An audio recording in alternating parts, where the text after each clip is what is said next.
Só que a grande pergunta que fica nesse momento agora é o seguinte: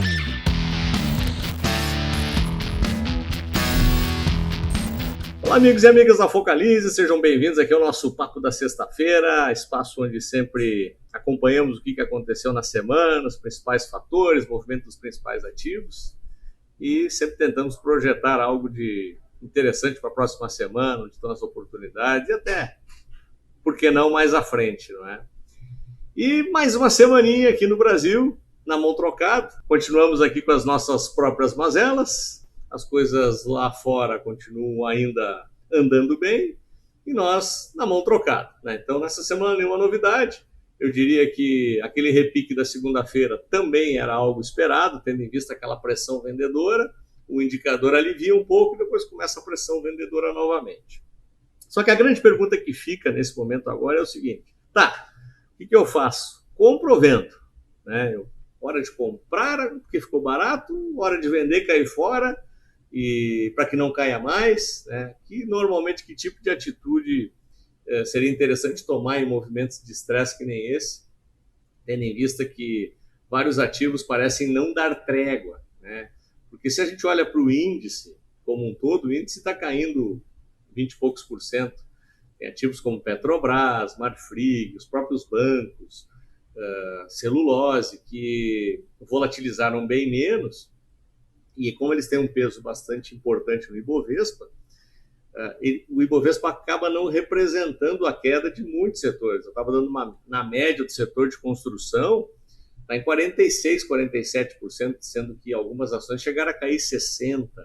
Varejo, a média está em 56%. Sendo que no pico tem empresa que caiu 65%. As techs caíram perto de 60%, com empresas que caíram 70%. Então nós temos setores que, nesse momento, estão sofrendo uma pressão vendedora bem mais expressiva e, na média, nós temos aí quedas de 30%, 35%, 40%, que não representam, a priori, essa queda do índice, que até, nesse momento, até me parece amena perto desses percentuais. E obviamente, quando a gente olha para o quadro como um todo, né, a gente olha taxa de juros subindo. Eu já vou botar o gráfico dos juros para vocês darem uma olhada no que está acontecendo com os juros. Inflação marcando máxima histórica, né, em relação à apuração do período. Já passamos dos 2 dígitos na inflação anualizada. Projeção do PIB sendo revista para baixo. Inconsistência nas contas públicas, porque a gente continua ainda apresentando sempre uma porta para colocar mais rombo para dentro. Ainda uma certa confusão no cenário político, né, que não está muito claro. Começa a olhar para o cenário macro obviamente te assusta. E aí, se eu fosse olhar para esse quadro como um todo, eu ia dizer assim, vende, né, vende, porque o cenário está só me dizendo que só vai piorar, né? Mas a gente tem que lembrar, né? Vamos dar uma retrocedida, por exemplo, no início do ano, e quando olharmos exatamente as projeções que estamos fazendo agora, elas eram muito, muito diferentes e, obviamente, muito diferentes para o lado bom. Nós tínhamos uma previsão de crescimento do PIB bastante robusta para esse ano, prevíamos um PIB um pouco menor para 2022, mas ainda algo bastante consistente, uma inflação sendo domada, uma taxa de juros que a gente sabia que teria que subir um pouco, para equalizar com essa inflação, mas nada que passasse de 2 dígitos. E todo esse quadro colocado em cima da mesa, o que a gente visualizava? Visualizava, né, eu olhava os relatórios das principais casas de análise, das corretoras, dos bancos, no mínimo 140 mil pontos para o Ibovespa. Então, sendo que em algumas casas eu cheguei a ver relatórios colocando 155, 160 mil pontos. Eu mesmo, particularmente, eu estava acreditando nessa faixa de 140, 142, até externei essa minha expectativa aqui em vídeos anteriores a esse. Então, quando olha o quadro no início, eu pego o macro, você enxerga uma outra coisa, né? No entanto, o que está acontecendo na prática? Né? Nós estamos vendo uma bolsa entregando todo aquele cenário pior e, obviamente, está entregando em pontuação um cenário negativo, né? Tanto para a Bolsa como para vários ativos, né? Então, tínhamos uma expectativa macro para uma determinada entrega, não aconteceu. Só que agora a gente tem uma expectativa macro bem mais negativa E não necessariamente daqui a meio ano, um ano, a Bolsa vai estar abaixo do que está hoje. Né? Porque é diferente, né? Nem sempre o macro ele externaliza a questão dos fundamentos. E aí, quando a gente traz para o fundamento, né, a gente olha o que está acontecendo efetivamente com as empresas. Vai começar a sair, já começou a temporada dos balanços agora, e a boa parte das empresas está entregando resultados melhores do que o esperado.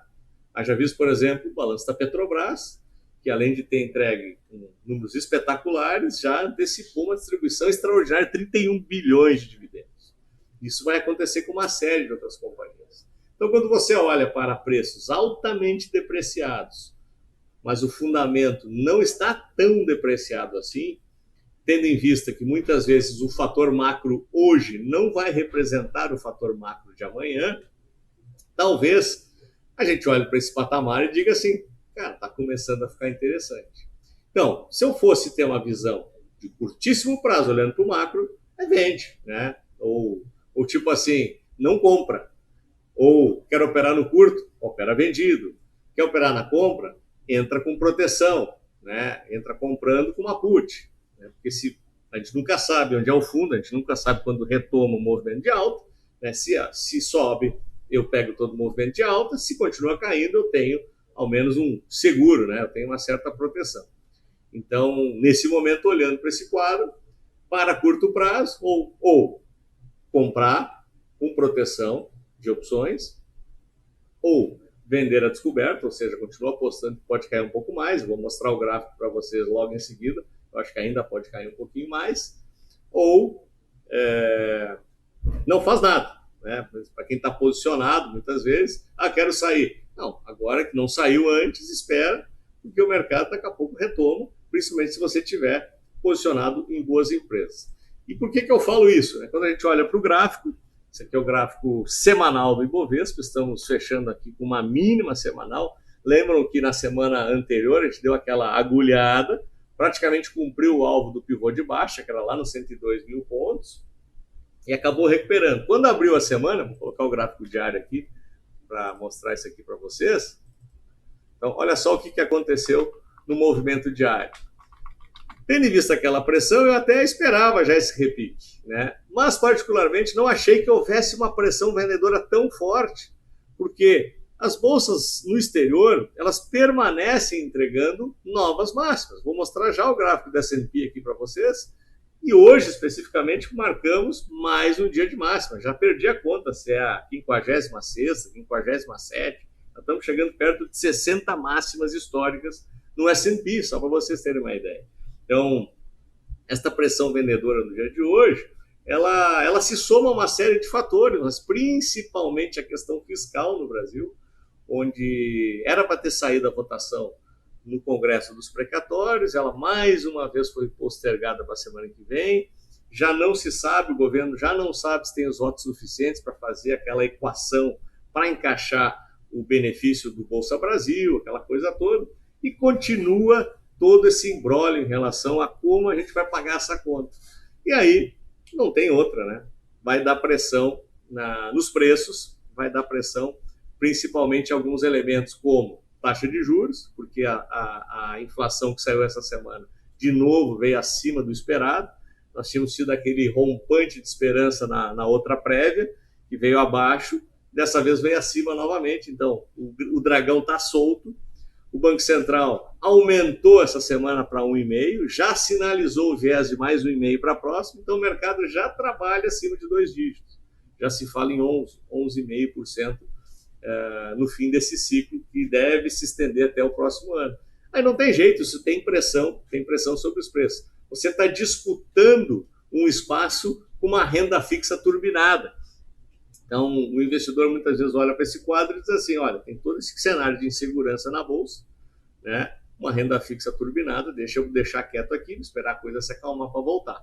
Então, esse é o racional, né? Então, no curto prazo, quando a gente olha para esse quadro aqui, ele pode se estender, pode cair a 102, até tem um suporte aqui dado pelo pivôzinho aqui na faixa do precisamente aqui, 102 mil pontos, 101.900, né? Então, provavelmente ainda tenhamos uma pressão vendedora muito próximo disso. Perdido esse patamar, eu já projetei 161, que seria lá nos 94 mil pontos.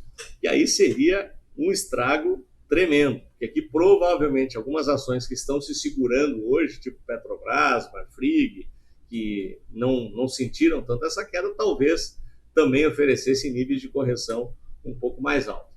Eu ainda, particularmente, não estou acreditando que a gente perca os 100 mil pontos. E aí passa a ter, talvez, algum tipo de oportunidade. Agora, vindo para o viés, aquele que eu falei, da expectativa macro influenciando o curto prazo e a possível mudança do macro versus fundamento. E aí o que acontece? Quando você olha para o fundamento, você começa a ver esses ativos bastante baratos.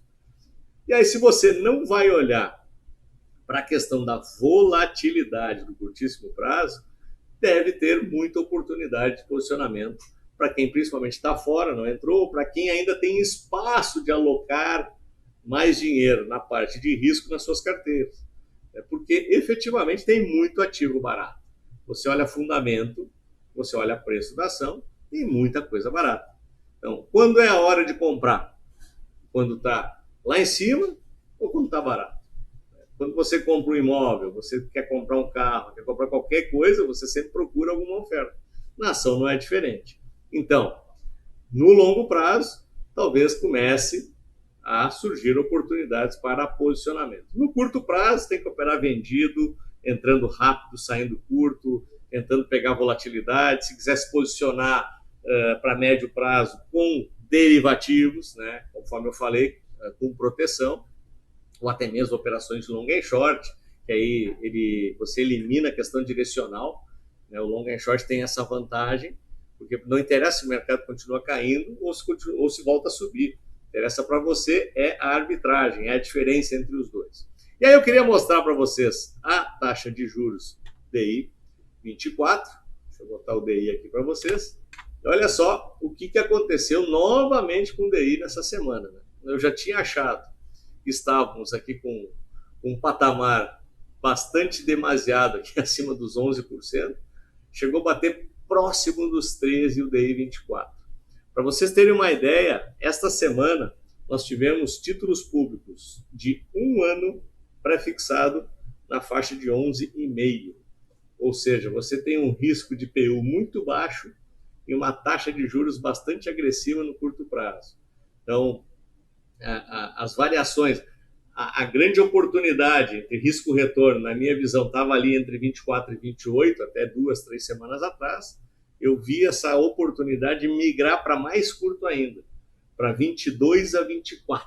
Por quê? Porque essas taxas se aproximaram bastante das taxas mais longas, com o risco de PU, ou seja, o risco de volatilidade muito, muito mais baixo. O que eu quero dizer com isso? Eu tenho um vídeo gravado onde eu explico esse efeito de número de anos que falta para vencer o título e subida e descida de taxa de juros.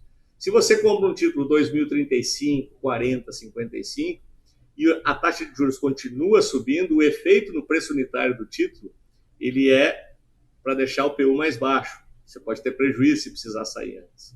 Esse efeito ele é atenuado nos títulos mais curtos. Então, 22, 23, 24, esse efeito ele é bastante pequeno. E se você tem uma taxa de juros que se aproxima da taxa mais longa, você, além de travar numa taxa bem robusta no seu título público, você consegue colocar um elemento de liquidez, porque você não terá aquele impacto de variação de preço unitário. Então, prestem atenção nas taxas mais curtas nesse momento, que elas estão oferecendo oportunidades, inclusive para você olhar para o seu dinheiro de liquidez. Então, taxa de juros, pessoal, tá com uma janela interessante. E o dólar? Vamos dar uma olhadinha aqui como é que funcionou o dólar futuro. Ele tentou uma reação via leilões, o Banco Central, aquela história de enxugar gelo, foi tentando, mesmo com a subida da taxa de juros, se esperava que houvesse aí tal possível uma correção, mas tendo em vista a bolsa ainda fraca, a taxa de juros ainda subindo, esse desequilíbrio fiscal, a nossa taxa voltou a oferecer uma subida, principalmente nos últimos 2 pregões. Tendo em vista as oportunidades que teremos na renda fixa, talvez a entrada de capital para capital especulativo possa trazer o dólar para deixar ele um pouquinho mais flat, né? Então, talvez essa subida ela não apareça com tanta intensidade como a gente está vendo na taxa de juros e na pressão vendedora nas ações. Tanto essa semana já foi até mais atenuado. Eu acredito que fique por aqui ainda nos próximos dias. E quando olhamos para ver o que está acontecendo lá fora, olha só, o efeito S&P. Aí, nesse momento, marcando nova máxima histórica. Então, a temporada de balanços lá nos Estados Unidos também está vindo bem, lá na Europa está vindo bem, ou seja, as empresas estão entregando resultado acima da expectativa, tirando, obviamente, algumas techs, balanço de Apple e de Amazon e de Facebook veio um pouco abaixo, saiu ontem esses balanços, então o Nasdaq não estava tão forte quanto o S&P, mas nada que abalasse esse movimento otimista ascendente ainda nos movimentos lá de fora. E outro fator importante para a gente prestar atenção quando a gente fala em comprar ou vender bolsa, né?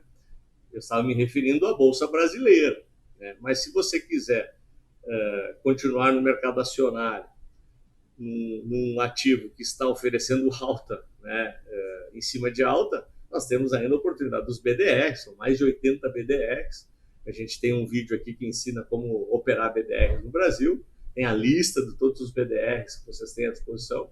Talvez seja ainda alguma oportunidade, e o próprio IVVB 11 que representa o S&P. Então, se você não sabe que ação comprar, compra um ETF, assim como compra um BOVA11, o SMAL 11 aqui no Brasil. Então, tem essa oportunidade também para nós ficarmos atentos. Pessoal, confirmado, dia 9 de novembro, nós teremos aqui um evento presencial aqui na sede da Focalize. Para quem for principalmente aqui do Rio Grande do Sul, estiver próximo da gente, é um evento gratuito. Nós iremos colocar qual a nossa visão para todos os tipos de ativos dentro desse cenário de turbulência que a gente está vivendo, né? Vamos tentar passar para você todas as oportunidades, obviamente não só em renda variável, a oportunidade onde ela está. Então vai ser um evento gratuito, vai ser a partir das 18 horas. Eu vou pedir para o pessoal colocar o link aqui embaixo para quem quiser se inscrever. E mesmo se você for de fora do Rio Grande do Sul, será um prazer recebê-lo aqui. E também está confirmado, estamos retomando a nossa agenda de eventos presenciais na parte de treinamento, nossa imersão em Bolsa de Valores, que acontecerá no último final de semana de novembro. Também estamos preparando material para disparar para vocês, para quem quiser nos conhecer pessoalmente. Também será aqui novamente na sede da Focalize. Esse é um evento um pouco mais restrito, a gente está fazendo só para 20 alunos, né? Então, quando a gente disparar para você, eu sugiro para você ser rápido, porque essas vagas costumam ser preenchidas de forma muito rápida, né? Então, mas a gente avisa vocês com antecedência, fiquem tranquilos. Ok, pessoal? Para quem quiser feriadão, um bom feriadão. Para quem gostou do vídeo, dá seu like, compartilhe, participe dos nossos grupos, especialmente o grupo do Telegram, e espero vê-los no nosso próximo vídeo. Até lá!